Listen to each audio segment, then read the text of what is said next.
Movie की शुरुआत में हम एक लड़के को देखते हैं जिसका नाम होता है जेसन। जेसन को म्यूजिक का बहुत शौक होता है और वो अपनी वीडियो शूट करके उसे सोशल मीडिया पर अपलोड किया करता था। इसके बाद अगले सीन में हम एक लड़की को देखते हैं जो किसी दूसरी नन को मारकर उसके कपड़े पहन लेती है। अब स्कूल की छुट्टियां खत्म हो चुकी थी, इसीलिए जेसन अपनी बहन जोई के साथ फिर से स्कूल में पढ़ने के लिए आ जाता है। यहाँ पर वो अपनी प्रिंसिपल रबैका से मिलता है। इसके बाद रबैका एक टीचर सोफिया से मिलती है। दरअसल सोफिया का स्कूल में आज पहला दिन है। इसके बाद रबैका सोफिया को पूरा स्कूल घुमाने के लिए ले जाती है। रास्ते में उसकी मुलाकात जेसन से होती है और जेसन से बात करने के बाद वो अपने कमरे में आ जाती है और वहां आने के बाद सोफिया अपना लैपटॉप निकालकर जेसन की म्यूजिक वीडियो देखने लगती है। यहाँ पर हम ये समझ पाते हैं कि सोफिया जेसन को पहले से ही जानती थी और वो उसे लाइक भी करती थी। यहाँ पर वो किसी मकसद से आई हुई है। इसके बाद सोफिया लैपटॉप में ही जेसन को किस करने लगती है।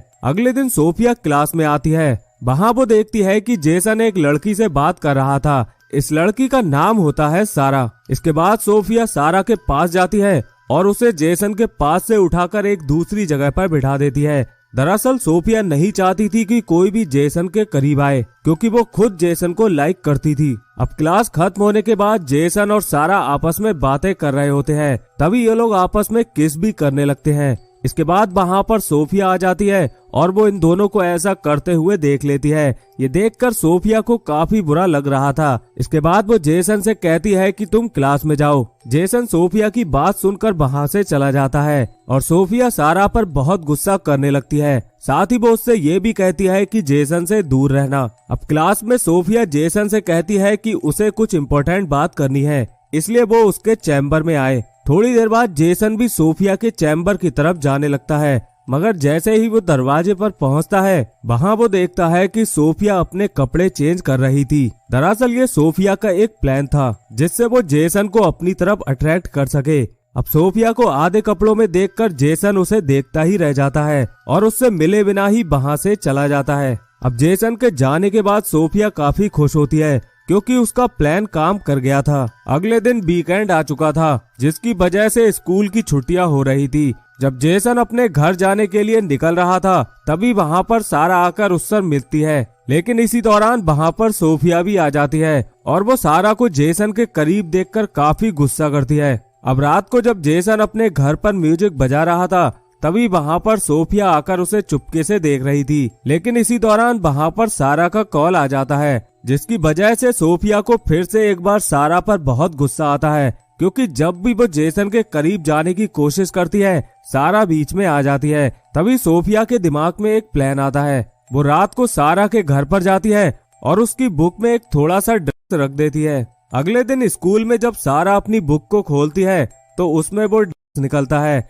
जिसे सोफिया देख लेती है। अब स्कूल में लाने की वजह से सारा को स्कूल से सस्पेंड कर दिया जाता है। इसके बाद स्कूल के सभी टीचर मिलकर बच्चों के रूम की तलाशी लेते हैं। यहाँ पर जेसन के कमरे की भी तलाशी ली जाती है और जेसन के कमरे से एक वाइन की बोतल मिलती है, जिसके बाद टीचर जेसन से पूछते हैं कि तुम्हारे कमरे में ये वाइन की बोतल क्या कर रही है। इस पर जेसन बताता है कि ये बोतल मेरी नहीं है, मगर टीचर जेसन की बातों पर यकीन नहीं करते और उसे भी स्कूल से सस्पेंड करने के लिए कहते हैं। लेकिन तभी सोफिया कहती है कि जेसन को सस्पेंड ना किया जाए, बल्कि उसे एक और मौका दिया जाए। अब सोफिया की बात सुनकर स्कूल के टीचर जेसन को सस्पेंड नहीं करते, बल्कि सजा के तौर पर उससे कहते हैं कि तुम्हें स्कूल के टीचरों की हेल्प करनी होगी। अब यहाँ पर हमें ये पता चलता है कि सोफिया ने ही उस बोतल को जेसन के कमरे में छिपाया था। यहाँ पर हमें ये भी पता चलता है कि सोफिया का असली नाम लॉरा है और वो जेसन को पहले से ही जानती है। दरअसल उसने जेसन को इंटरनेट पर सिंगिंग करते हुए देखा था, जिसकी वजह से वो उसकी दीवानी हो गई थी। इसके बाद वो उसके फेसबुक अकाउंट से उसके बारे में डिटेल निकालती है। तभी उसे पता चलता है कि जेसन के कॉलेज में एक सोफिया नाम की टीचर आने वाली है। सबसे पहले तो वो उस टीचर से मिलती है, इसके बाद वो उसे मारकर खुद सोफिया बन जाती है। अब फिर से वीकेंड आ चुका था तो सभी बच्चों को अपने अपने घर जाना था, मगर जेसन को तो सजा मिली हुई थी, इसलिए उसे कॉलेज में ही रुकना पड़ता है। जब जेसन गार्डन में काम कर रहा था तभी वहाँ पर सोफिया आकर उसकी हेल्प करती है। यहाँ पर सोफिया अपने शर्ट के बटन खोलकर जेसन को अपनी तरफ अट्रैक्ट करने की कोशिश करती है।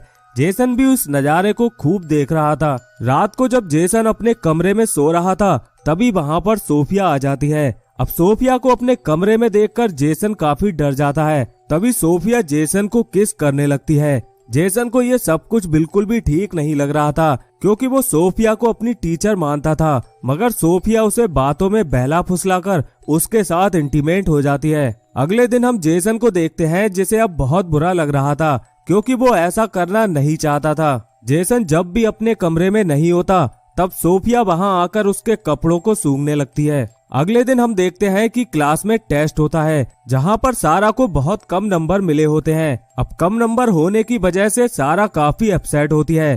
तभी सोफिया सारा से कहती है कि तुम टेंशन लेने की जरूरत नहीं है, मैं तुम्हारा फिर से टेस्ट लूंगी। ये सुनकर सारा काफी खुश होती है और उसे थैंक यू बोलती है। अब अपना दूसरा टेस्ट देने के लिए सारा एक कमरे में जाती है जहां पर एक आंसर शीट रखी हुई थी। सारा उस आंसर शीट को देखने लगती है। तभी वहां पर सोफिया आती है और वो सारा को आंसर शीट देखते हुए पकड़ लेती है। इसके बाद सोफिया सारा को प्रिंसिपल रबेका के पास ले जाती है और उनसे कहती है कि सारा चीटिंग कर रही थी, इसलिए मेरा मानना है कि सारा को स्कूल से निकाल दिया जाए। मगर प्रिंसिपल रबेका कहती है कि सारा इस क्लास की सबसे होनहार लड़की है और एक छोटी सी गलती के लिए उसे स्कूल से नहीं निकाल सकते। अब दूसरी तरफ हम जेसन को देखते हैं जो चर्च में अपनी गलतियों की माफी मांगने के लिए गया हुआ था।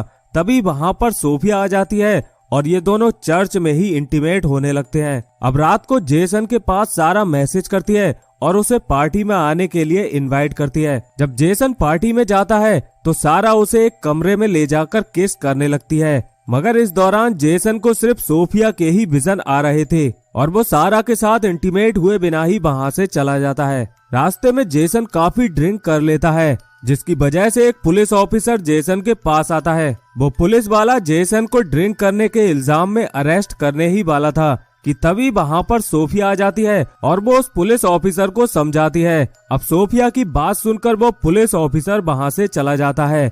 इसके बाद सोफिया जेसन को लेकर अपने घर पर आ जाती है और वहाँ पर वो उसे फिर से अपने प्यार के जाल में फंसाने लगती है। यहाँ पर सोफिया अपने कपड़े उतारकर जेसन को सेड्यूस करने की कोशिश करती है और उसके साथ इंटीमेट होने की भी कोशिश करती है, मगर जेसन को ये कुछ ठीक नहीं लग रहा था, इसलिए वो वहाँ से चला जाता है। अब अगले दिन प्रिंसिपल रबेका सारा को लेकर स्कूल में वापस आती है। यहाँ पर सारा को देखकर सोफिया का मूड काफी खराब हो जाता है। सोफिया जेसन से कहती है कि तुम सारा से हमेशा दूर रहना, मगर जेसन सोफिया की कोई भी बात नहीं सुनता और सोफिया के सामने ही सारा से बातें करने लगता है। ये देखकर सोफिया को बहुत गुस्सा आ रहा था। अब रात को सोफिया सारा के घर पर जाती है। जब वो नहा रही थी तब सोफिया उसका सिर दीवार पर मार मार कर उसे जान से मार देती है। इसी दौरान जेसन की बहन जोई सारा से मिलने आती है और वो देखती है कि सारा की मौत हो चुकी है। अब सारा की मौत से जेसन और जोई काफी परेशान थे।